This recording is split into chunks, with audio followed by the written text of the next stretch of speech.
Bueno, bienvenidísimos una vez más a este maravilloso programa. Quiero contarles que hoy estamos transmitiendo en un nuevo espacio, en un espacio muy interesante para todos ustedes.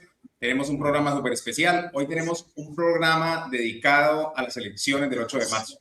Este programa se llama el día D, el día después. El día después del 8 de marzo y las elecciones, de lo que sucedió, de todo lo que está pasando en esta jornada electoral que para nosotros, como lo dicen los profes, no termina. Y tengo dos invitados de recontralujo. Quiero saludarlos de manera muy rápida al profesor Mario Zambrano y a nuestro profesor Jesús Eduardo Borges. Bienvenidos al programa, profesores. Gracias, profe Gerson. Buenas tardes, profesor Borges. Y no, aquí dispuestos a tertuliar un rato sobre el día después, ¿no? Del día después. Hola, profe, buenas tardes. Y buenas tardes al profe Mario. Muchas gracias por la invitación, hombre. Qué bueno. Como usted lo acaba de decir, sin esto no puede terminar la jornada electoral para nosotros. No, y es que yo veo muchos comentarios políticos y veo algunos análisis de algunas personas que están en política, pero un poco centrados en el tema de las estadísticas, de los números, de quiénes entran, quiénes salen, cuáles son los que van a quedar elegidos, quiénes no están en ese ejercicio político. Pero me inquieta mucho saber lo que pasa después, el análisis, y en esto, digamos, quiero darle como un escenario de partida, entrando por el profesor Jesús Eduardo Borges, luego dándole la palabra al profe Mario, para que entremos un poco en materia. Tenemos como unos 60 minutos de una charla muy activa política, en donde quiero que ustedes me cuenten sus impresiones y que vayamos un poco más allá. Estábamos esperando al profesor Jorge Milton Mataquira, pero bueno, en un momento se conectará con nosotros. El primer, digamos, he dividido este programa en 4 grandes bloques. Uno de ellos es cuáles fueron los resultados y la lectura general del mapa político del día de ayer, del cual hablaremos un poco. El segundo es un poco la reconfiguración del Congreso, de cómo se reconfigura el nuevo ejercicio del poder político. En un tercer bloque hablaremos del panorama regional, o sea, hablaremos de Norte de Santander y el panorama nuestro, lo que nos atañe a nosotros. Y como último bloque, ¿qué sigue? ¿Qué viene? Después de esto, ¿qué sigue en las elecciones presidenciales? ¿Qué sigue en el ejercicio político? ¿Qué sigue para todos nosotros en este ejercicio? Entonces, sin más preámbulo, yo quiero colocar un poco en el escenario, si ustedes me lo permiten. Ustedes van a estar ahí viendo algunas preguntas de las personas que nos acompañan en vivo. Estamos en vivo. Hace rato no hacíamos un en vivo, ¿no? Mire, me saluda por aquí Juan, dice sin tapujos o con tapujos. No, sin tapujos. Vamos a hablar lo que es esta tertulia. Bienvenido al programa. Juan David, bienvenido. Dice, yo no puedo decir lo que pienso porque estoy desde mi oficina pública, pero puedo escucharlos y escucharlo público. Bueno, Juan David, bienvenido. Escribe tu pregunta, que la idea es que nosotros podamos aquí un poco responder con mucho respeto y mucho cariño todos los comentarios que ustedes nos hacen siempre en nuestro maravilloso canal. Gracias por compartir con nosotros, gracias a todos ustedes, gracias al profe Mario, gracias al profe Eduardo, gracias a todos los que se conectan desde sus casas y que hace rato no nos veíamos en vivo. Un abrazo cordial para todos ustedes. El primer bloque se llama resultados y la lectura de lo que vieron ayer. Y entonces entro aquí con el profesor Borges y profe Eduardo Borges. Y agradecería ahí al profe Mario, mientras tanto, nos apague un poquito el micrófono para dejar esto en vivo. Muy bien. ¿Cuál es la principal lectura que nos dejan los resultados de las elecciones del 8 de marzo, profe, desde su perspectiva? Bienvenido. Bueno, yo creo que yo empiezo por lo que acaba. ¿Estoy muy cortante o qué? No, por lo que acaba de decir Juan, en el sentido de que sin tapujos o con tapujos, porque me dice mi mamá, hijo, por favor, mucha prudencia con lo que va a decir. y yo creo que eso demuestra un poco lo que voy a decir a continuación.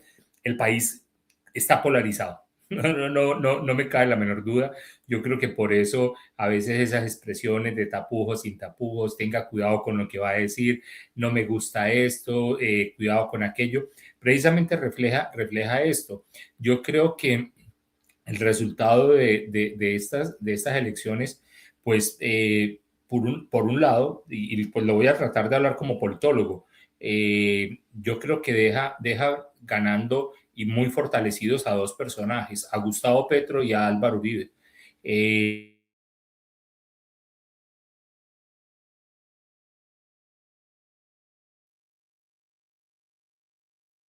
Creo que el profe Eduardo se quedó congelado, pero profe Mario, ayúdenos entonces un poco, sí. ¿Cuál es la lectura, profe? ¿Cuál es esa lectura principal de los ahí está el resultados? profe, ya está el profe.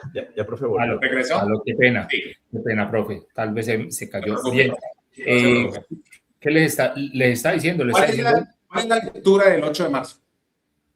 Que gana Uribe y gana Petro. Y creo que la política en Colombia sigue siendo personalizada. No veo partidos ni movimientos políticos fuertes. De hecho, creo que ¿por qué gana Petro? Petro gana por dos razones fundamentales. Pues prácticamente termina su gobierno y logra pasar su bancada de 20 a 25 senadores, lo cual quiere decir que contra todo pronóstico, pues no le fue nada mal. Y digo contra todo pronóstico porque es que a Gustavo Petro le ha tocado enfrentar una oposición no solamente de los partidos y movimientos políticos que se declararon en oposición, sino una oposición constante de medios de comunicación, de empresarios, de industriales, de gremios económicos, y hasta de las mismas iglesias. Y yo creo que eso, contra todo pronóstico, haber pasado de 20 a 25, súper ganador. Y otra de las cosas en las que yo lo veo que es un ganador es que él mismo salió a decir no participen en la consulta, y pues vean en la consulta en la que participó Roy y el otro candidato, y realmente fue irrelevante la votación que se sacaron, y pues fue irrelevante porque la gente le hizo caso.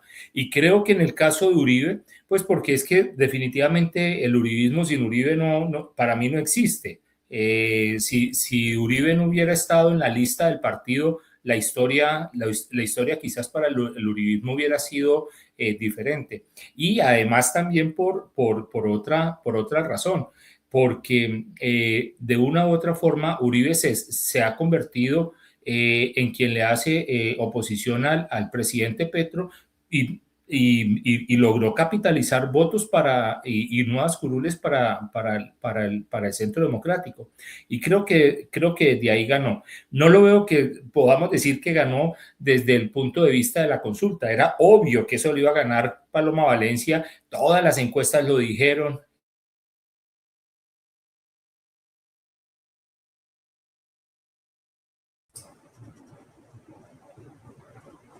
Creo que el profe Eduardo se quedó congelado otra vez. Damos la bienvenida al profesor Jorge Milton Matajira. Bienvenido, profe, ya lo estamos escuchando. Un abrazo buenas tardes, cordial. buenas tardes, muchas gracias. Milton. Qué pena, Luis Eduardo, continúe, tranquilo. Bueno, gracias, profe. Mientras interviene el profesor Eduardo, la metodología es un poco que apagamos el micrófono, lo dejamos listo para estar activo cuando podamos hacer la intervención. La pregunta principal del profesor Eduardo, en donde iba hilando el ejercicio que se nos fue el profesor Eduardo, ya creo que regresó, era esa, ¿no? Era ¿cuál era la impresión principal de la lectura que nos deja los resultados del 8 de marzo? Profesor Mario, desde su perspectiva, ¿cuál es esa impresión? Bueno, yo creo que ya el profe Jesús Eduardo planteó una cosa que es claro cuando uno mira, digamos, el aumento de curules por parte del pacto histórico, a pesar de que normalmente finalizando las administraciones de los presidentes suelen ser debilitadas, ¿no? Dadas por la oposición, por el desgaste político, pero uno mira las últimas encuestas, cierto reconocimiento de la ciudadanía en esas encuestas por parte del presidente, y uno ve reflejado eso, y como mencionó bien el profe, una oposición férrea de distintos ángulos, y mantener y poder posicionarlo es importante. Pero está el otro lado del país, ¿no? El otro país que también reacciona frente a un gobierno progresista con el cual no está de acuerdo, con el cual hay una oposición bastante fuerte, y también se ve reflejado, digamos, en el Congreso de la República, con un aumento casi de 4 curules, pasó de 13, creo que de 13, si no me equivoco, a 17, y bueno, si no me equivoco, hay un aumento de 4, y eso muestra, por un lado, lo que decía el profe, el liderazgo de Uribe, porque estoy seguro que si le preguntamos a la mayoría de los ciudadanos quiénes eran las personas que hacían parte de la lista, difícilmente habrá una recordación de quiénes son, pero la seguridad es votar por eso. Hasta tal punto que el candidato de la Cámara, por ejemplo, a nivel de norte de Santander, cuando uno mira las votaciones y compara las votaciones a Cámara, uno se da cuenta que saca, en este caso Juan Felipe Corzo, una votación muy importante, pero la votación por el partido es muy alta comparada con las votaciones que tuvieron los otros candidatos a la Cámara. O sea, hay un sentido de identificación o de identidad del ciudadano frente a lo que es, digamos, el presidente Uribe y lo que representa en el país y lo que puede representar en esta región. Pero sobre todo, más allá de quién gana y quién pierde, son las visiones de país que se encuentran ahí. Hay dos visiones de país totalmente, podríamos decir, de alguna manera antagónicas o contrarias en la forma como se concibe el Estado, en la forma como se concibe el desarrollo, en la forma como se conciben las políticas públicas. Pero no se nos puede olvidar que hay un punto ahí, que son los conservadores, los liberales, que a pesar de que hubo retroceso en algunos casos, siguen siendo una masa bastante importante con las que toca negociar. Y ahora toca mirar la reconfiguración de ese Congreso de la República en torno a las comisiones que son trascendentales en el Congreso, porque ahí se encuentra o la talanquera o el acicate necesario para movilizar la agenda pública independientemente de quién vaya a ser el presidente de la República. Sí, yo creo que eso es importante y por eso, cuando se saca quiénes son los que sacaron mayor votación, independientemente del partido político, también se manda un mensaje de cómo va a ser la lucha y la puja dentro del Congreso de la República por las presidencias, ¿sí? Dentro de Cámara y en este caso del Senado de la República. Y yo creo que eso nos muestra lo complejo que es la política y no la visión maniquea de que es blanco, negro, bueno o malo, sino que hay unos matices y todo depende en última de la misma política en términos de los procesos de negociación y de la practicidad de la política que suele ser diferente a lo que deseamos y a lo que aspiramos, ¿no? El deber ser es una cosa chévere, pero una cosa también es como la política en la práctica funciona en este país. Yo le pregunto a Jorge Milton. A mí me parece, Hola, Gerson. Sí, ya te voy a hacer una pregunta y tú me das tu apreciación sobre eso y ya hacemos el debate sobre lo que acaban de mencionar ellos y usted lo puede responder en la pregunta. ¿Qué cambió realmente desde la perspectiva suya, Jorge Milton, con la bienvenida a este panel sabroso de discusión de política, sin tapujos? Así diría, bueno, no le puse así porque creo que había un programa ahí que se llamaba Sin Tapujos, que dirigía Tatán Mejía y no quiero que se parezca. Lo que quiero es un poco de qué cambió realmente en el mapa político o todo cambió para que nada cambiara. ¿Qué piensa usted? ¿Qué cambió en estas elecciones del 8 de marzo? Bueno, pues a mí me parece que hay muchos cambios, ¿sí? El primero yo pienso que es el ocaso de los partidos tradicionales, definitivamente, ¿sí? O sea, más que, me parece que es muy importante lo que estaban diciendo los compañeros, como mirando de ayer hacia adelante, yo miraría que la experiencia de ayer muestra que definitivamente el Partido Liberal, el Partido Conservador, los grandes bastiones, digamos, de la política tradicional en Colombia, tienen necesariamente que reestructurarse, replantearse, reinventarse, ¿sí? Porque de lo contrario, pues así siguen, así van a tender a desaparecer. Van a desaparecer en 2 o 3 elecciones más, ¿sí? Los resultados han sido nefastos, si uno se pone a mirarlos, han sido nefastos de los dos partidos. Entonces, ¿qué queda? Me parece a mí que también quedan muchos aprendizajes a nivel como regional. Y es decir, precisamente algo que quedó de los partidos tradicionales son el mismo ejercicio un poco de las maquinarias, ¿no? Las maquinarias funcionan, las maquinarias siguen funcionando y funcionan más que cualquier ejercicio programático, más que cualquier, digamos, punto de vista ideológico, ¿sí? Yo no me explica, yo ayer en algún chat con Mario y otros compañeros, yo decía que me preocupaba mucho la calidad de la representación de Norte de Santander, es decir, sí, sí, quedaron 5, quedaron, etcétera, sí. Bueno, y hay una calidad en la representatividad, o simplemente porque llegaron, ya eso es importante. A mí me parece que ahí habría que mirar también un poco, en ese sentido, a mí me parecería que mirando como esta nómina frente a la nómina pasada, yo diría que retrocedimos.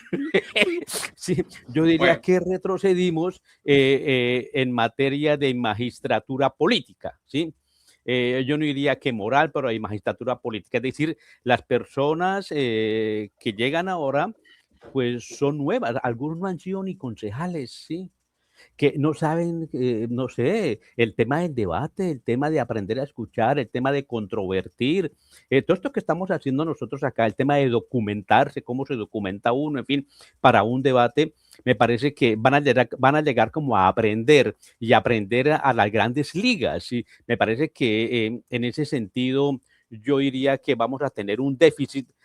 Como decían alguna vez del presidente Duque, bueno, que este año sea, que este primer año sea de aprendizaje, ¿sí? Entonces esto, son 4 años de pronto de mucho aprendizaje para estas personas que llegan por primera vez, repito, algunos no han sido ni concejales, ¿sí?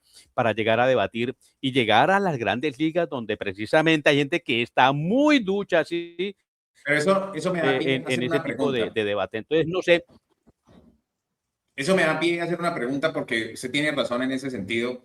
Y la pregunta concreta es, y aquí me voy con el profesor Borges, es, ¿qué vieron ustedes en las elecciones de ayer? Y si esa renovación, por ejemplo, de algunas curules en el país, y creo que Jorge Milton se me fue por las ramas, no me respondió si todo cambió para que nada cambiara, es un voto castigo para esos políticos tradicionales que aunque sí saben debatir, que aunque sí saben estar en la representación, no han hecho nada para que sus regiones cambien. ¿Qué piensa usted, profe?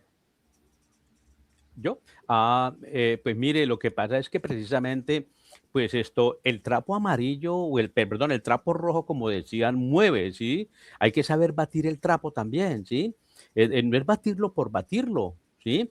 Entonces esto, el trapo rojo se puede batir, pero si contenido, eso se pierde, ¿sí?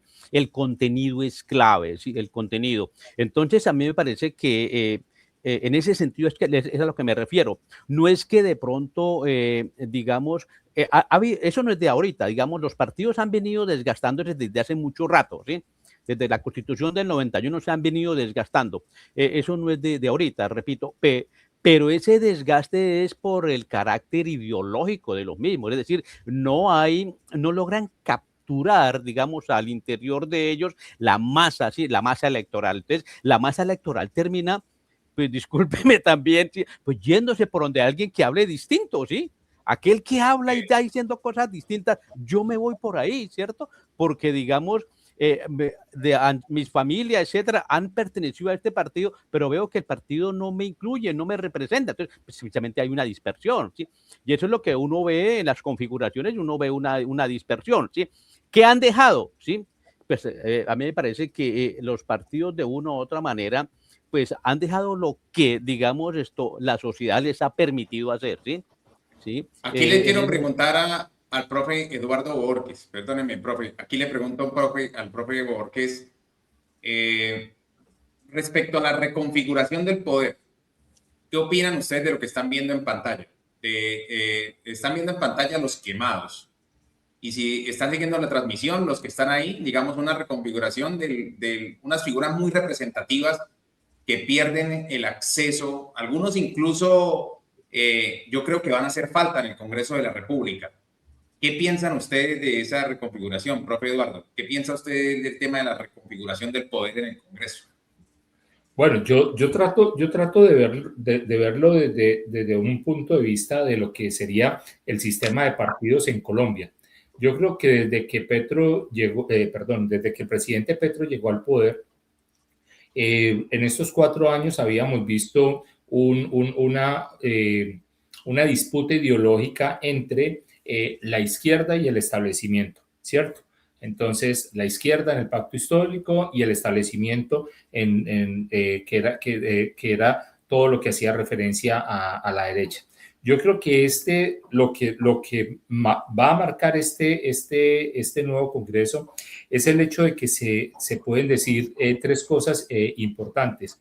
La primera, ya la izquierda en Colombia pasa a institucionalizarse dentro del sistema político y yo creo que es básico, yo creo que era necesario y yo creo que le hacen un bien a la democracia. El segundo aspecto es que también vamos a ver a una derecha que está muy que se fortalece en cabeza sobre todo del centro democrático, pero aunque pareciera, y en tercer lugar, que los quemados en buena parte tendrían que ver con los partidos de centro, con los partidos tradicionales, liberal, conservador, incluso la U, el cambio radical. Yo creo que perdieron aparentemente esa capacidad electoral, pero ganaron una capacidad de veto impresionantemente alta dentro del Congreso, porque vamos a tener el Congreso más fragmentado en la historia del país. ¿Cuándo se considera que hay un Congreso fragmentado? Cuando ninguna de las fuerzas logra superar el 25%. Y eso es lo que estamos viendo. ¿Y qué va a pasar ahí? Que ni la izquierda ni la derecha tienen la fuerza suficiente para por sí solos poder tramitar los proyectos de ley, las propuestas, los cambios estructurales que se quieran hacer en el país. ¿Con quién tienen que negociar finalmente? Con todos esos que se quedaron en el centro, que pareciera que electoralmente perdieron poder, pero que van a ganar un poder de veto dentro del Congreso, porque o se negocia con ellos para jalonar el barco hacia un lado o para jalonarlo hacia el otro, pero sin ellos no se puede hacer nada. Entonces, yo creo que los que quedan del Partido Liberal, el Partido Conservador, el Partido de la U, el Cambio Radical, meto también al Partido Verde, yo los veo como en ese papel, no voy a decir de centro, porque creo que el centro ideológicamente quedó golpeado. Y le voy a dar dos razones básicas por las cuales creo que el centro queda muy debilitado. Uno, la consulta de Claudia López fracasó en términos electorales. Dos, la consulta de la gran consulta, que era la que encabezaba Paloma Valencia, pues era Paloma Valencia con 8 gaticos que no sumaban el 6% del censo electoral. Entonces, pues uno dice... Oiga, profe, un poco, perdóneme, pero usted dice 8 gaticos y Juan Oviedo saca 1.200.000 votos. Sí, claro, es que yo creo que a Oviedo se le apareció el Espíritu Santo en los últimos 10 días antes de las elecciones. Y le voy a decir por qué. Porque es que yo creo que Oviedo no se imaginó que Vicky Dávila y Abelardo de la Espriella le iban a hacer tremendo favor. Además, es que tampoco nos podemos decir mentiras en esto. No solo fueron lo que ellos dijeron sobre Abelardo, sobre Oviedo, que de pronto provocó a una parte de la sociedad que se identifica con Oviedo, de no a la discriminación, del no al bullying, del no a la homofobia, que terminaron votando por él. Pero es que además, es que el mismo Oviedo en los últimos 2 o 3 meses, de enero para acá, empezó con un discurso, perdónenme lo que voy a decir, casi que pro gobierno, a decir, tenemos que reconocer lo bueno que ha hecho el gobierno, todo lo del gobierno no es malo, Colombia es otra, tenemos que saber interpretar a la otra Colombia. Y frente a un gran número de personas que no iban a participar en ninguna de las consultas, no me cabe la menor duda que ayer, pues de una u otra forma, pues manifestaron su apoyo a Oviedo, porque Oviedo se está pareciendo más a los progobiernistas que a la misma derecha. Entonces, yo los votos de Oviedo no se los veo muy claros a la derecha para las elecciones presidenciales, ¿no? Ahí también tiene sí, a mí me parece que es muy interesante su teoría, pero a mí me queda un poco una duda, y quiero un poco responder aquí, digamos, con esta pregunta, decirle al profesor Mario que nos ayude a responder lo que nos está diciendo Dai Mojica con los comentarios. Me dice, mire, pienso que la representación de las mujeres mejoró. Ella piensa que en realidad es muy relativo. La esposa de la hija, de la viuda, no representa para nada a la agenda representativa de los intereses de las mujeres. Ella dice, en términos generales, que aunque la cuota femenina subió, siente que no hay una representación verdadera. ¿Qué piensan ustedes, profesor Mario? ¿Qué piensa usted para que me ayude un poco a responder las preguntas? Y vamos evacuando las preguntas en vivo. Recuerden que estamos en vivo. Por favor, ayúdenos a compartir este programa en sus estados de WhatsApp para que muchas más personas lleguen y el profe Mario y el profe Matajira y el profe Eduardo Borges puedan ser las estrellas de este programa. Bueno, es una pregunta con una afirmación que difícilmente uno podría estar en desacuerdo, ¿no? Porque uno habla de renovación y automáticamente, aunque, digamos, uno logra ver... No, pero yo en lo personal sí estoy en desacuerdo. Yo sí creo que hay una representación femenina muy fuerte. Eso... No, claro, o sea, de facto... De facto, lógicamente sí lo hay, o sea, porque si ya tú miras, por ejemplo, en cámara, en el caso de Norte de Santander, hubo de las 5, creo que 2, ¿sí? Más la votación especial. Tres porque hay una curul de paz. De paz, exactamente, pero digamos, las 5 de cámara y son 3, listo. Sí, a nivel de Senado, una de las votaciones más altas del Partido Liberal, sino la cuarta o quinta, fue precisamente la de Girley. Entonces dice, bien, listo, bien. En eso, pues, digamos, frente a ese número, pero como no todos son números, sí, uno puede ver el mundo de una perspectiva cuantitativa. Esto es muy importante porque lo está diciendo Mario, que es economista, y eso es ya muy valioso. Si no, listo. Sí.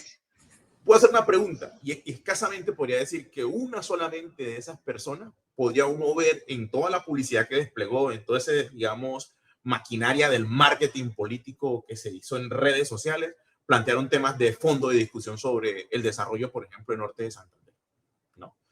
Además de ser la hija de, ser la esposa de, que sí, interesante, válido, pero renovación implica que las ideas que están puestas en el sazón para pensar el desarrollo territorial son diferentes a las que se han planteado.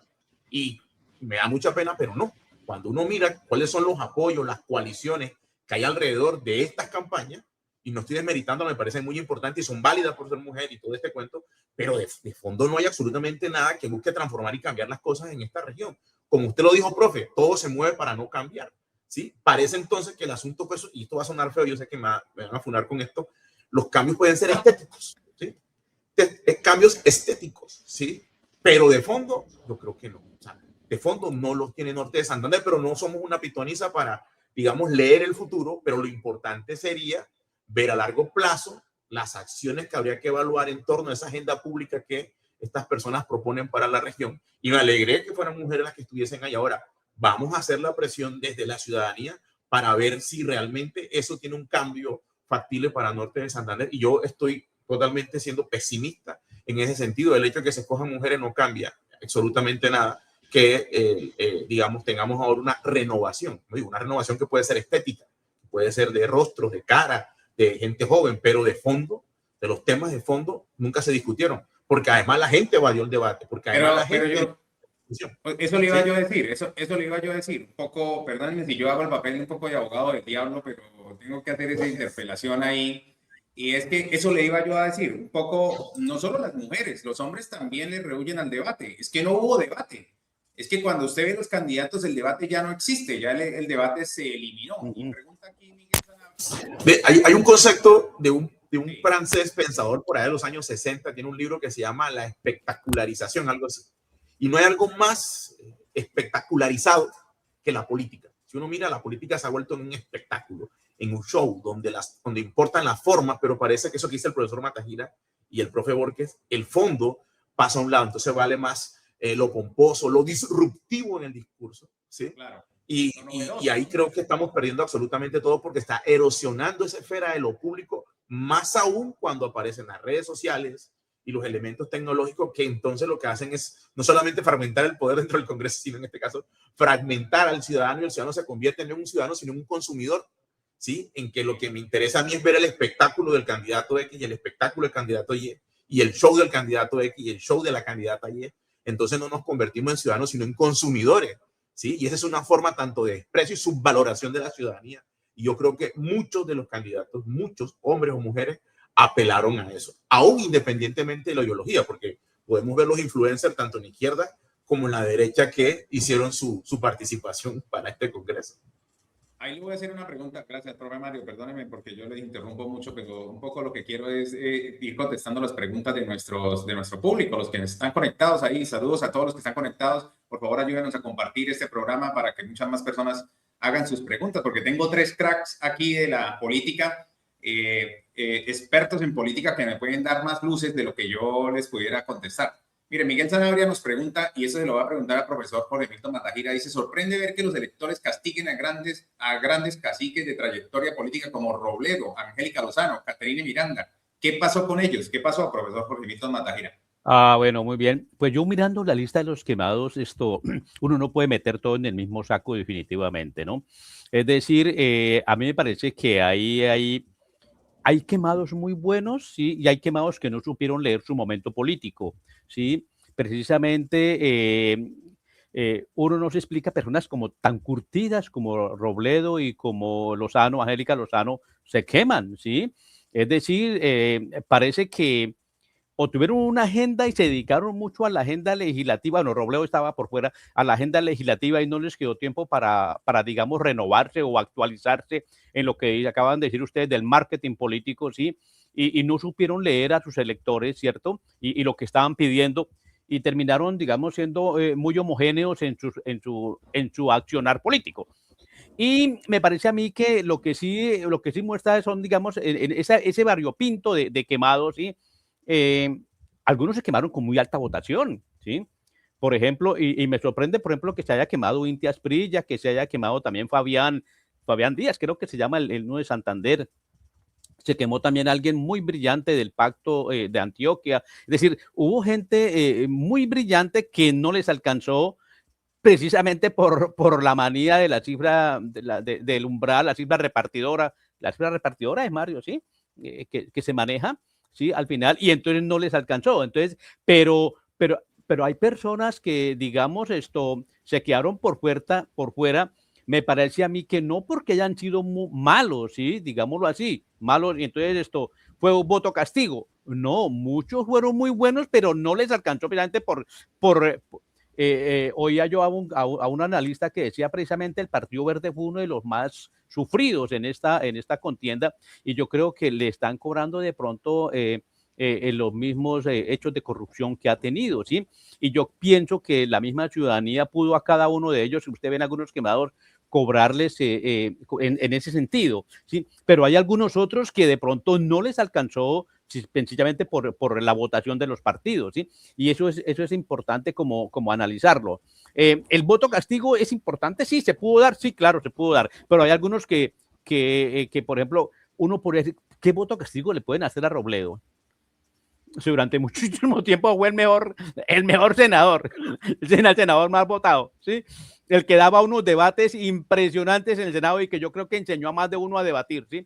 Pero yo creo que la gente, no puede ser que a la gente se le haya olvidado un poco la figura porque él estuvo un tiempo por fuera. Es que la política es un poco en por eso le digo que son muchos no puede uno meter en unos factores, sino son muchísimos los factores que pueden acompañar a cada uno de los quemados, ¿sí? Pueden ser factores, digamos, de cifra del partido, ¿sí? Pueden ser factores de que no pudo leerlo su movimiento o su equipo no supo leer la política del momento, ¿cierto? No se reinventaron. Usted suele tener en su vocabulario esa palabra de reinventarse, sí, no se tuvieron reinventar en un momento en que la situación está cambiando a pasos agigantados, ¿sí? Entonces no se fueron capaces de reinventarse y ¡prum! Eso también se les pudo haber cobrado. Algún detallito falló y por eso están en este momento en la lista de los quemados. Mira, hay una pregunta aquí, muchas gracias, profesor Jorge Mita. Hay una pregunta aquí para el profesor Eduardo Borges, porque Eduardo Borges habló de algo que a mí me llamó mucho la atención y tomé nota porque dice que el centro está muy golpeado. Dice Miguel Sanabria, mire, dice dos cosas y con eso saludo al médico Miguel Sanabria, gracias por vernos, gracias por compartir, un abrazo cordial.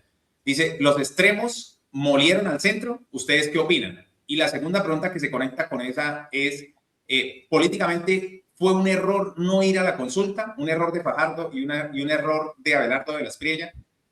¿Qué opina, profe Eduardo Borges? Bueno, yo no digo que el centro haya sido molido por los polos, ¿no? Lo estoy diciendo en términos electorales, pero estoy diciendo, ganaron un poder de veto impresionante dentro del Congreso. O sea, sin ellos, gane el que gane Cepeda o gane Abelardo o Paloma, sin ellos no van a poder hacer ningún cambio estructural de los que de pronto está requiriendo el país.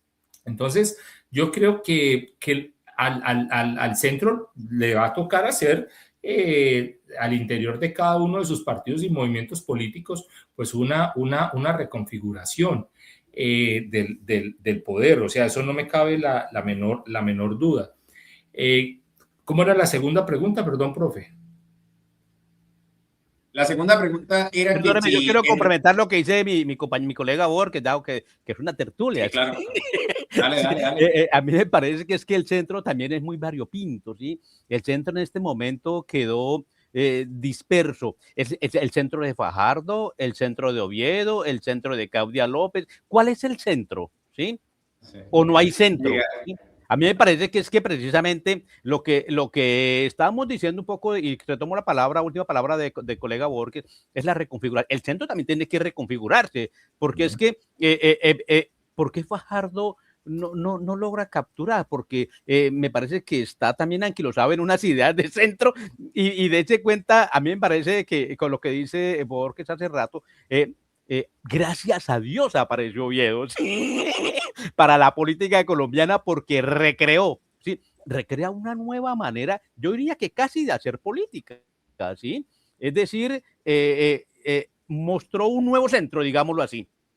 Empieza a mostrar ya, y la gente empieza a percibir un nuevo centro que me parece que eso lo tienen que, es necesario capitalizarlo y lo van a capitalizar muchísimo si le quieren capitalizar, ¿sí? Usted dijo hace un momento, claro, 1.200.000 votos no es nada despreciable, ¿sí?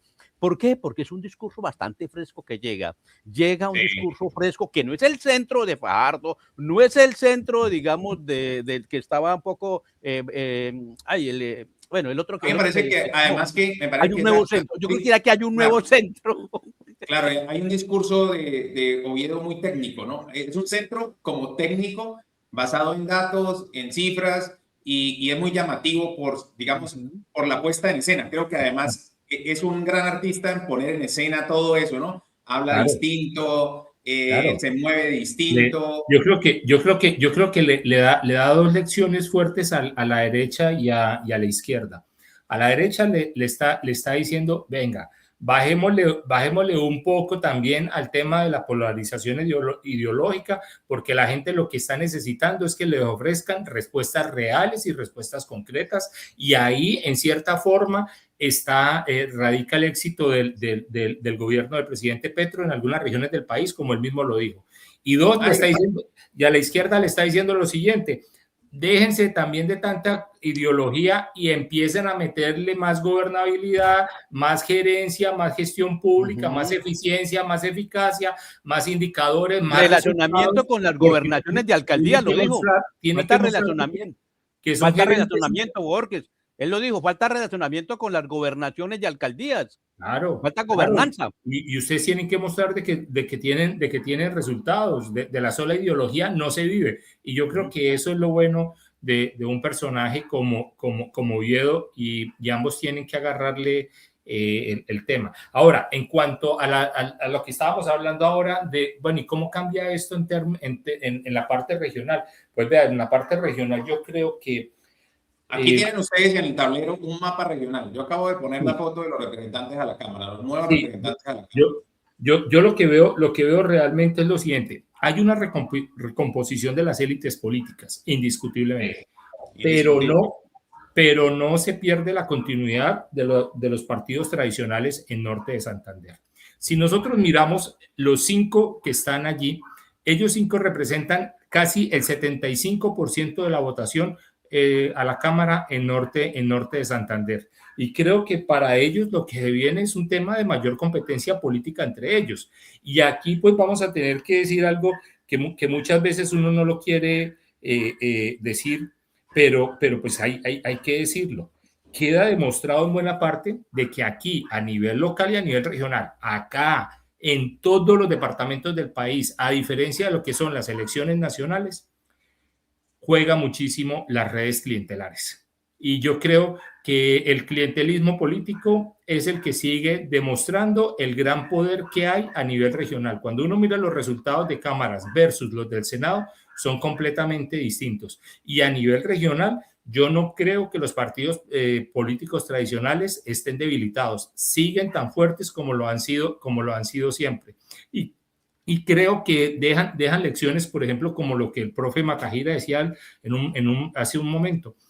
Aparece gente que nunca han tenido carrera política y de un momento a otro aparecen allí arriba, a veces por solidaridad, a veces por cuestiones de género, pero indiscutiblemente también aquí la plata va a jugar un papel fundamental. Yo no sé, lo digo con el mayor de los respetos, yo no sé la esposa del alcalde a qué hora se volvió senadora. Y creo que la gran responsabilidad que tiene es muy grande, muy fuerte, porque el problema no era ganar, el problema era probablemente tener que cumplir con todos los acuerdos y los pactos que hizo, porque cuando uno la veía en fotos con el 1, 2, 3, 4, 5, 6 por todos lados, pues uno dice, esta señora llegó absolutamente comprometida. Ahora, aquí tiene una foto. Aquí tiene una foto política. Ustedes tienen, y ahí le doy la palabra a Mario, del Senado de la República. Tengo varios comentarios. Discúlpeme a Juan David que no le puedo contestar. Discúlpeme a los que me están escribiendo porque el programa está en vivo. Entonces, Juan David algo habla sobre, no le entiendo muy bien la pregunta, pero digamos que él dice que igual como el pacto histórico tiene poder político, pues que tenía, digamos, alcaldías, gobernaciones, que cuál es el papel de ellos en el departamento, ¿no? En la contratación o algo así. Es lo que creo que quiere expresar. Y saludo por aquí también a el prospectivo que nos escribe, a Elber, un saludo cordial. A todos los que nos están escribiendo, muchas gracias porque nos están dejando comentarios muy interesantes. Pro Mario, ¿qué piensa usted de la reconfiguración sobre todo en el Senado? Profe, termino con algo que me hacía falta. El pacto histórico en Norte de Santander, pésimo. Les fue pésimo porque metieron a una lista de dormidos. Se durmieron, no compitieron, no hicieron campaña electoral, creyeron de que esto se trataba simplemente de academias, sindicatos o consignas de paro, cuando realmente lo que se trataba era de política y de poder, y yo personalmente vi completamente dormida a la lista del pacto histórico en Norte de Santander, y pues ahí están los resultados de por qué no aparecen allí. Sí, pero sin embargo la votación fue alta en comparación nunca antes vista, sí, 41 votos, tengo entendido, pero bueno, no vamos a defender. Lo que me parece a mí es esto, precisamente, deje la foto ahí, sí, por ejemplo, Alejandra Omaña, perdón, bueno, Amaranta y Carabalí son me gustaría ser el asesor de Amaranta. Ellos se creen de Norte de Santander y son de Norte de Santander, pero a ellos hay que sumarle además a Heráclito y a Becerra, ¿sí?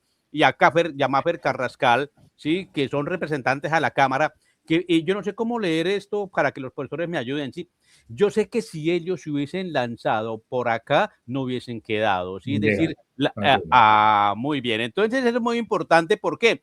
Porque el pacto aparentemente aquí no quedó, pero sí tenemos unos representantes que me parece a mí que volvieron a quedar, por ejemplo, Heráclito repite, Becerra y Mafer, los tres repiten, y Mafer la más alta votación de Bogotá. Es decir, pero Bogotá. Claro, pero es que la agenda legislativa no es solamente para Bogotá ni es para Norte de Santander. Las propuestas se lanzan para el país, ¿sí? Las propuestas, ¿sí? Y entonces en ese sentido, el debate de las propuestas, aquí las conocimos porque ellos fueron los que la trajeron, ¿sí? Aquí vimos a debates de la reforma a la educación, de la gratuidad de la educación, de la reforma a la ley 30, porque estos señores vinieron y hicieron algún debate, no porque los representantes a la Cámara de ese entonces hayan traído la agenda para debatirla acá, ¿sí? El tema de las competencias, también porque estos señores, ¿sí? El tema de las competencias de los territorios, estos señores de una u otra manera plantearon el debate y lo trajeron al departamento, acuérdense, al departamento, pero no porque los del departamento, los representantes, hayan traído esos temas de la agenda acá para debatirlos, a ver qué opinábamos. Entonces, en ese sentido es donde yo veo que, digamos, sí y no. Sí, no hay representatividad, ¿sí? ¿Qué piensa el profe Mario? Que lo tengo muy callado. Es que tengo muy callado al profe Mario, me estoy preocupando porque lo veo muy callado.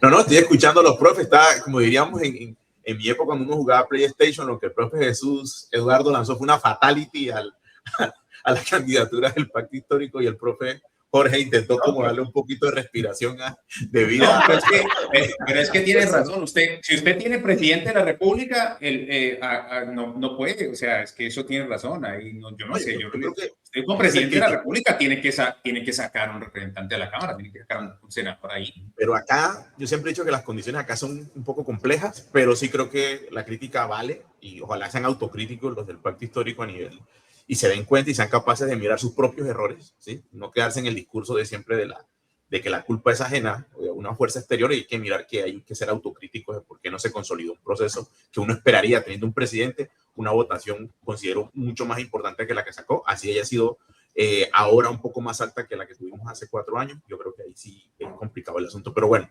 frente al tema de quienes quedaron, pues aquí, digamos, frente al tema de Cámara, ¿qué encontramos? Digamos, y luego vuelvo acá. Uno, rápidamente en Cámara encontramos a alguien que de manera valiente pateó el tablero. Creo que el representante de la Cámara del Partido Liberal pateó el tablero, ¿sí? En alianza un poco con la doctora Girley, porque implicó, significó salir, digamos, de una representación que nadie esperaba dentro del Congreso de la Oiga, sí, renunció a la Asamblea para lanzarse al Congreso y sale, ¿no? ¿no? Y su imagen era un tablero, y eso implicó, supongo, un conflicto político bastante fuerte en el Partido Liberal que todos vimos en redes sociales, pero digamos la pérdida de Chacón tiene esa explicación, ¿no? Eso implicó una puja interna bastante fuerte, y sacarlo de esto no fue porque, digamos, tiene un poder y un reconocimiento importante el senador Chacón. O sea, que usted está diciendo que Ariel saca a Chacón. No, Ariel, digamos, no, o sea, no, y lo que estoy diciendo es que cuando él dice, y hay que mirarlo, o sea, digamos, cuando Ariel saca una imagen que sacaba era el tablero, y dice que voy a patear el tablero o golpear el tablero, que era un juego de ajedrez. Claro. Por eso, una forma la política de hacer política. La política es un juego de ajedrez, ¿sí? Y todos sabemos, y eso fue muy público en el tema de redes sociales, cómo se obtiene digamos, el aval y enfrentarse a eso. Aquí está el resultado, ¿no? Y un resultado que estaba midiendo el calibre también de muchos políticos en la región, porque si llegaban a perder esta alianza, este binomio, también era un mensaje para algunos opositores políticos, por ejemplo, del mismo alcalde. Pero como no ocurre eso, no ocurrió eso, entonces lo que encontramos es que el mensaje es mucho más fuerte, cuando dentro de los 10 personas más votadas del país se encuentra, por ejemplo, la actual... ya les voy a colocar esa figura, porque mientras ustedes van hablando, mientras ustedes van hablando, me parece interesante. Aquí miramos, por ejemplo, en el de Cámara, un partido conservador no hubo sorpresa, ¿sí? Más allá que aparece por primera vez, digamos, como se le llama coloquialmente a Chelí, pero digamos la estructura que lo estaba respaldando era una de las estructuras más fuertes en términos políticos de la región, y digamos que esa salía, ¿sí? Cuando miramos el tema, por ejemplo, del partido de la U, también un exgobernador, ¿sí? Y una estructura política. Aquí Mario, de fondo, tiene los más votados. Mientras usted sigue hablando ahí, Mario, discúlpeme. Sí, claro, ahí está Girley, por ejemplo, mire. O sea, eso es un mensaje bastante fuerte. Cuando está entre los 10 más votados, un mensaje muy fuerte, sobre todo para lo que viene a futuro, no lo que está ocurriendo ahora. Lo que viene a futuro es candidaturas a gobernación, candidaturas a alcaldía, y eso tiene unas implicaciones bastante importantes en términos del juego político. Pero miramos, digamos, el término de representante de la Cámara. Entonces, ¿partido de la U hubo sorpresas? No. Digamos, además por muchas otras cosas que no quisiera mencionar que permiten ese favorecimiento de una estructura de poder que está muy importante ahí. A Ariel, alguien que supo hacer coaliciones y moverse en torno político para llegar, digamos, a eso. Juan Felipe Corzo, claramente, creo que le sirvió mucho el voto de identidad frente al partido, porque cuando uno mira, digamos, a pesar de que Martey sacó una votación, digamos, importante, pero la lista estaba muy débil, pienso yo que esa votación, que fue mucho mejor que la hace 4 años, recuerde que hace 4 años, cuando él se lanza, fue de photo finish, sí, ese cupo en la Cámara, ahora está construyendo una estructura, alrededor también hay un conjunto, digamos, de actores que están favoreciendo esa campaña, pero digamos que es algo que viene desde hace mucho tiempo para hablar del término de renovación.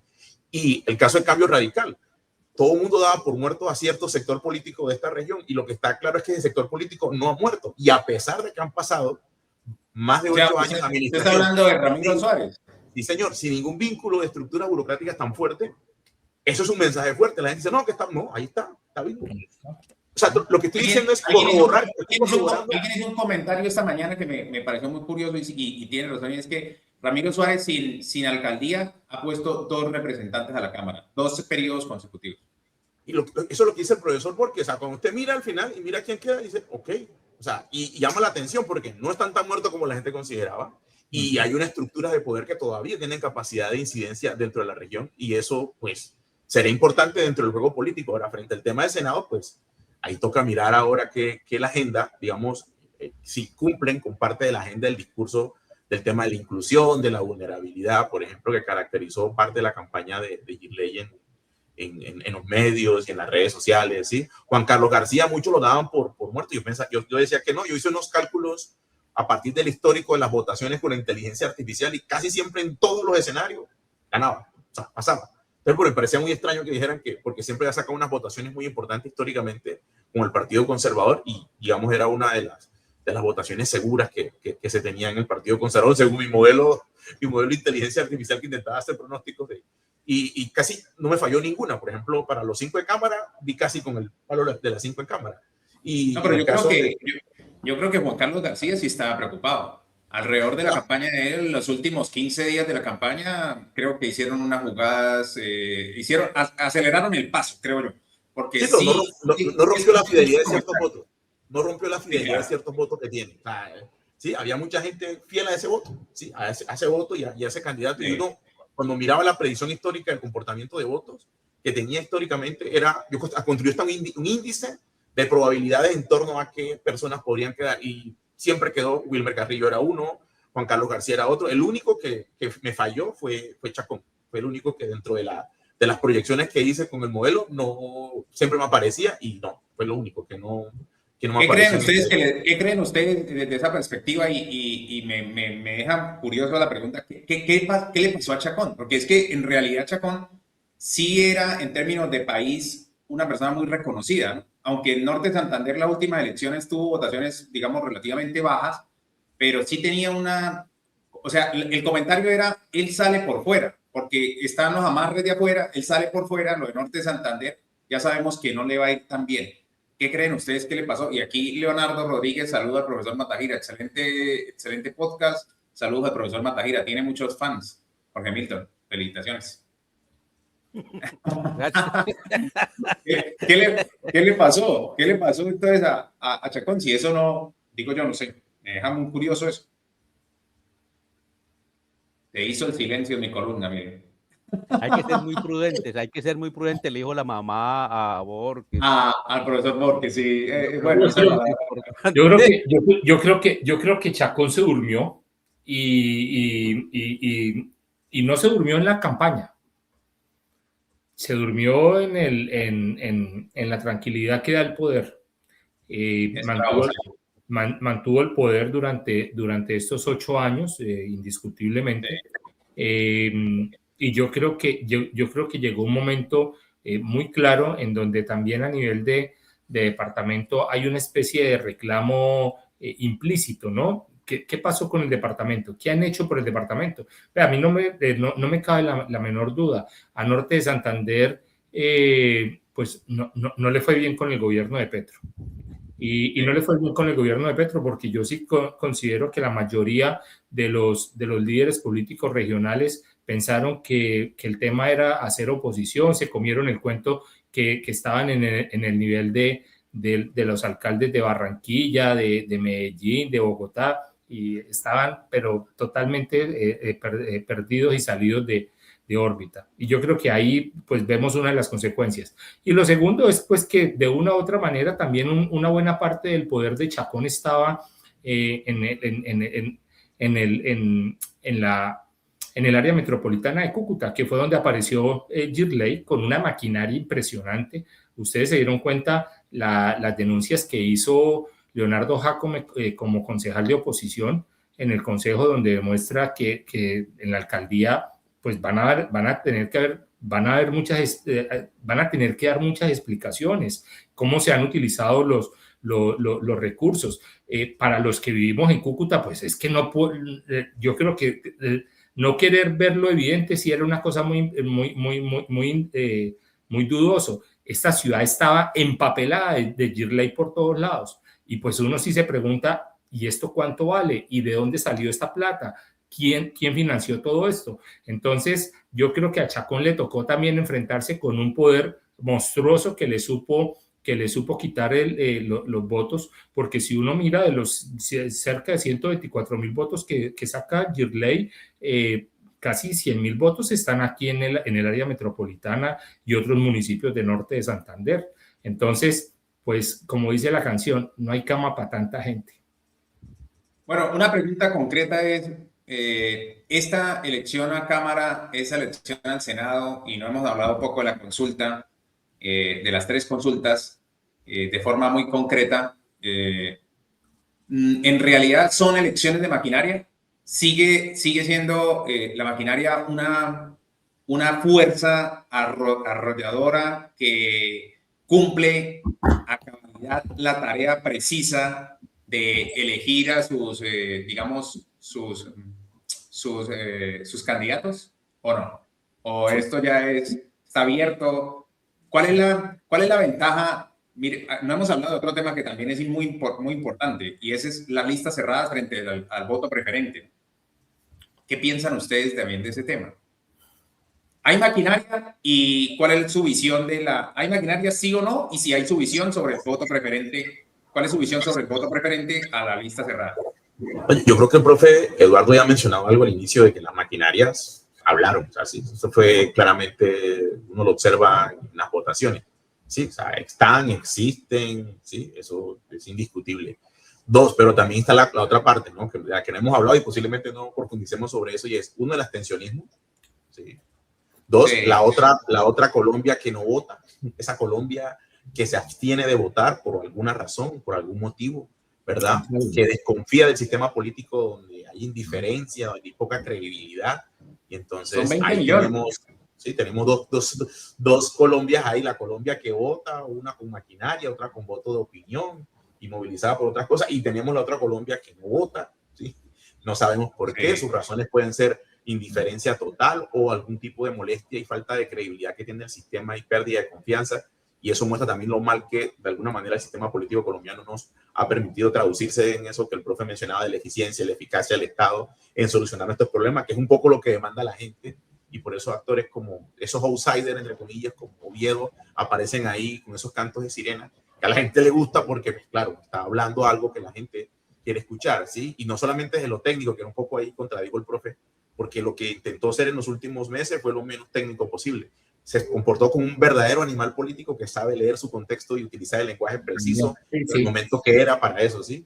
Eso sí, yo creo que lo supo hacer. Oiga, profe, le cuento una cosa. Ahorita que dice usted lo de que la gente vota, a mí ayer me tocó de jurado de votación en una mesa con 5 mujeres en La Salle. Yo era el más viejo del paseo. Y cuando nos tocó votar, ahí en la mesa, de los 6 jurados solo votamos 2. Las otras 4 no votaron.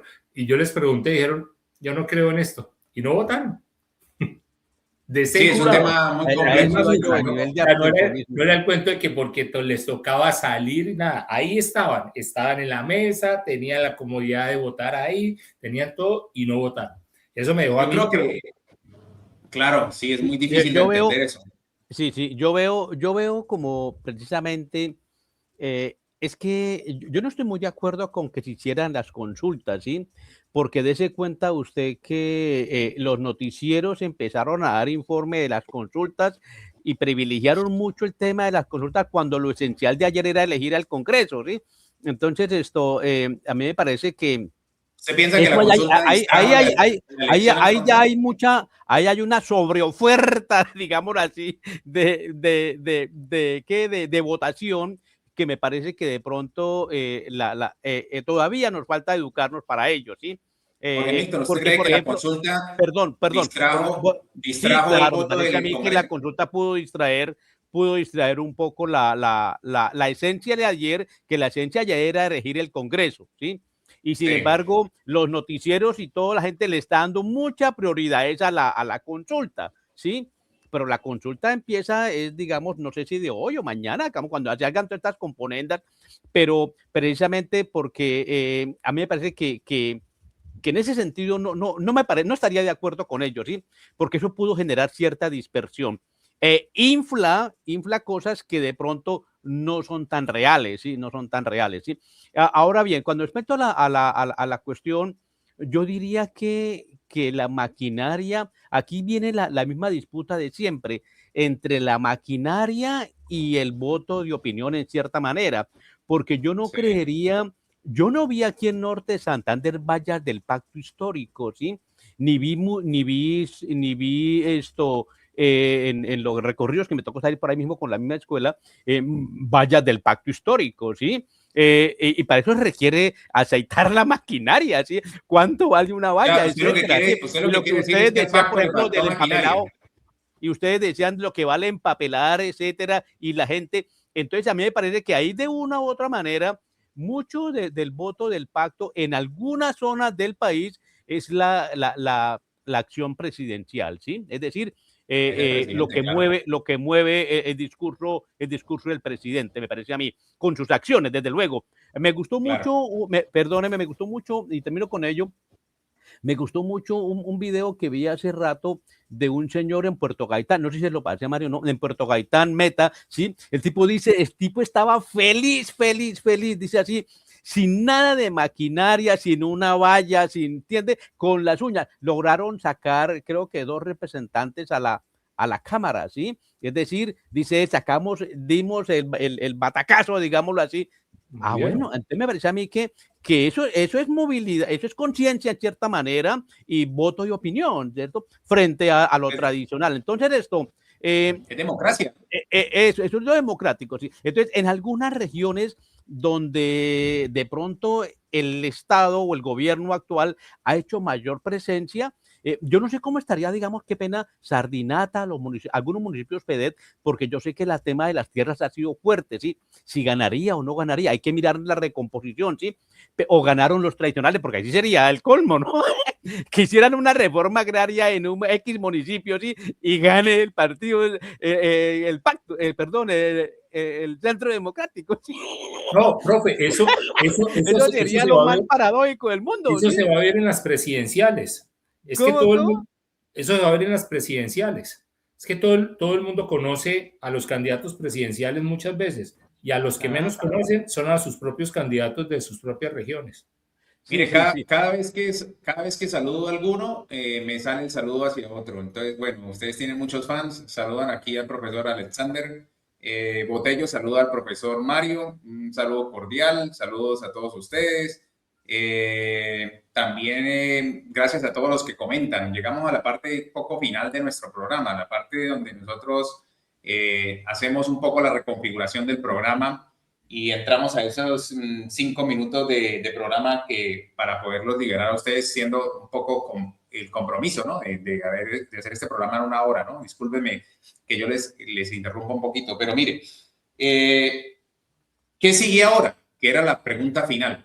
¿Qué sigue ahora para esto? Y le puse como fondo de pantalla, ustedes están viendo como fondo de pantalla los que están ahí, los votos al Senado. 4 millones de votos del pacto histórico al Senado, porque el profesor Matajira dijo algo que me parece que a mí me gusta, yo compro eso, de que la consulta un poco distrae, pero no creo que lo distraiga tanto en el sentido de que la consulta saca menos votos que el Congreso, o votos muy parecidos al Congreso, digamos. Pero puede ser un distractor, digamos que bueno, eso puede ser una señal de distracción para los electores. Pero a mí me parece que el tarjetón reducido de las consultas pues era una estrategia importante, que es un ejercicio democrático, que era necesario un ejercicio democrático y que estaba, digamos que estaba ahí en la Constitución, no se lo inventaron ahorita no es nuevo, sino que los partidos muy hábilmente lo acogieron, ¿no? Y por eso alguien preguntaba que si era, digamos, un error no presentarse a la consulta. Pacto histórico, 4 millones de votos. Centro Democrático, 2.900.000, casi 3 millones de votos. Partido Liberal, 2.200.000 votos. Alianza por Colombia, que es el Partido Verde, que todos conocemos, 1.800.000 votos. Partido Conservador, 1.800.000 votos. Y Partido de la U, 1.500.000 votos. Estos son los más representativos. ¿Qué piensan ustedes? ¿Qué sigue? Es la pregunta que todos se hacen y que nos hacemos para finalizar este programa. ¿Qué sigue camino a las elecciones de mayo, primera vuelta presidencial? Láncense al agua, ¿no? No vayan a hacer Bueno, ahí como, ¿no? No, yo Vayan a creo, hacer me tajadas. toca irme rapidito. Yo creo que ahora viene esta consulta que hubo, marcó una cosa interesante y es, bueno, si Paloma, si toma, Oviedo acepta irse digamos, a ser vicepresidente o la fórmula vicepresidencial, es un juego, jugaría de manera acertada para mí en la medida en que Oviedo arrastra mucho voto de ese centro que es el que define para mí casi siempre en la segunda vuelta. Así que eso me parece que hay que tenerlo claro ahí, porque ya tenemos claramente cuáles son los votos específicamente que la gente vota por devoción digamos, por el candidato del Centro Democrático, por el presidente, del expresidente Uribe, y el otro voto de devoción por el candidato que tenga Gustavo Petro. Y creo que lo que va a definir es ese centro que el profesor Jesús Eduardo Borges mencionaba, y creo que el factor Oviedo va a ser importante ahí. Ahora, ¿cómo se desdibuja para mí? Y aquí marca un asunto que es importante del Espriella, y puede que me equivoque. ¿Sí? ¿Por qué? Porque el Espriella no se estaban midiendo con encuestas. Paloma se midió con votos. Y eso manda un mensaje muy fuerte, ¿sí? Ahora, ¿quién pone las condiciones para negociar? Ahora no es tan fácil, porque lo que está escuchando el Oviedo es que hay unas banderas rojas, ¿sí?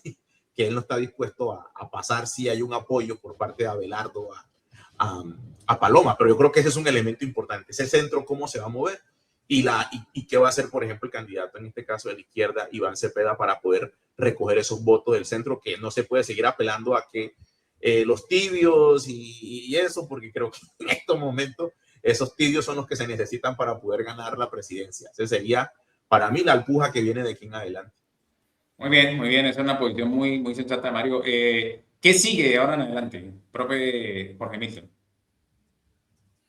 Bueno, ahorita pues estar muy atentos, ahorita sigue estar muy atentos a las alianzas que se puedan establecer, pero a mí me parece que hay una variable que poco tenemos en cuenta nosotros y que de pronto Mario la puede tener más en cuenta, y usted mismo, profe Gerson, ¿sí? Esa variable del marketing y la inteligencia artificial, ¿sí? Esa variable va a jugar un papel importantísimo ahorita, ¿sí? Es decir, el marketing político, no, la manera como alguien decía, ¿cómo nos van a vender? ¿Cómo nos van a vender el candidato? No tanto muchas propuestas a veces, ¿cierto? Sino cómo nos van a vender el candidato. La puesta en escena. Sí, eso. ¿Cómo va a ser esa puesta en escena? Porque recuerden ustedes que eso es lo que va a mover el voto un poco, porque aquí ya para la elección presidencial la gente se siente más libre. No necesariamente estos cuatro se van a endosar aquí y estos se endosan allá y esto para aquí cuente con... No necesariamente, ¿sí? Precisamente lo que ha caracterizado la votación aquí en Colombia presidencial, de luego, ha sido el voto de opinión, y por eso Petro es presidente. ¿Sí? Si no hubiera sido así, este señor no hubiera sido presidente, ¿sí? Entonces, a mí me parece que eso va a ser un factor muy importante, ¿sí? Los asesores políticos ahora, ¿cómo nos van a ofertar un buen candidato? Es decir, y en ese sentido, repito, la maquillada que nos van a hacer y todo lo que va a haber va a ser muy importante, importantísima, ¿sí? Dense en cuenta que ustedes, cómo capitalizó las preguntas que le hicieron Vicky Dávila y de la Espriella a Oviedo, y cómo lo capitalizó, y ¡pum! Bueno, eso no es tan casual, ¿sí? Es decir, cómo aprender a capitalizar eso, y lo que van a tener ahorita los asesores va a ser eso, cómo lo van a vender, porque a mí no me sorprende, digamos, que haya, que alguna de estas tercerías salga adelante. Sí, puede ser. Me parece muy interesante. El tema del marketing político y la apuesta política va a ser clave, y yo estoy completamente de acuerdo que los votos de las representaciones de Senado y Cámara sí ayudan, pero no son lo que la gente se imagina, ¿no? No son endosables en una marca mayor, diría yo. Yo también estoy de acuerdo con eso. Creo que la gente vota más libre para el ejercicio de la presidencia de la República, vota digamos, más como un voto a conciencia en alguna medida, ¿no? Lo que yo, digamos, también tengo claro es que Iván Cepeda tiene alrededor de 2,5 millones de votos, que Paloma Valencia hoy se midió con 3,200,000 votos ayer, y que el presidente en las últimas elecciones para ser presidente sacó 11 millones de votos, o sea que están lejos todavía de ese número cuantitativo que nos hace falta para que una candidatura u pero otra. ese número es en la segunda vuelta. Ese número fue en la segunda vuelta. Hay que estar en la primera. Vuelta. En la primera. Perdón, la primera eran 5. 7 millones. 7 millones. Yo creo lo siguiente. En el caso de Cepeda, la verdadera votación la están viendo ustedes al frente. Con esos votos cuenta él. Las del pacto histórico. Esos son los votos de Cepeda. 4,300,000. Sí, yo también creo lo mismo. No me cabe la menor duda. Y segundo, esos votos del Partido Centro Democrático, una parte de esos son de Paloma, los otros no. Porque el problema fue que en estas no se midió Abelardo de la Espriella realmente. y pobre Paloma. Ni Fajardo. Y Paloma le va a tocar duro. ¿Por qué le va a tocar duro? Porque por un lado va a querer hacer un discurso muy fuerte, pero por el otro lado le están diciendo, jálele un poquito más hacia el centro y suavice un poco más las cosas, tipo Oviedo, para que capitalice y gane votos. Pero si va a seguir diciendo que Uribe es su papá, está perdida. No me cabe la menor duda. Y ahí es donde Abelardo entra a jugar y creo que todavía tiene fuerza. Yo creo que lo que vimos ayer en la votación de Paloma, en buena parte es una votación inflada por el hecho de que no se midió Abelardo de la Espriella. Pero creo que muchos de los que ayer votaron por Paloma porque no estaba Abelardo. El panorama es muy distinto de aquí a la primera vuelta. Y los partidos ahorita no les interesa entrar a negociar nada. Ellos saben que los que tienen que negociar son los candidatos presidenciales. Amanecerá y veremos. Bueno, aquí tienen las 3 apreciaciones de nuestros expertos. Una gratitud total con ellos por haberse lanzado al agua, porque no es fácil. Dijo, yo estoy de acuerdo con la mamá del profesor Eduardo, mijo, mídanse. A mí también siempre me castigan por eso, yo nunca me mido, pero este programa lo que intenta es un poco develar nuestras ideas de lo que escuchamos en la calle, lo que la gente puede entender con expertos que realmente nos pueden dar una opinión, digamos, mucho más centrada, mucho más académica y mucho más austera de lo que puede pasar en la política y de cómo vivimos la política en nuestras regiones y en nuestro departamento. Un abrazo cordial para todos ustedes. Gracias al profe Mario, gracias al profe Jorge Milton Matajira, gracias al profe Jesús Eduardo Borges por acompañarnos al programa. Un abrazo porque el programa es de ustedes y siempre este canal está abierto para ustedes. Nos vemos en un nuevo próximo programa. Gracias. Gracias, profesor. Hasta luego. Chao, muchas gracias.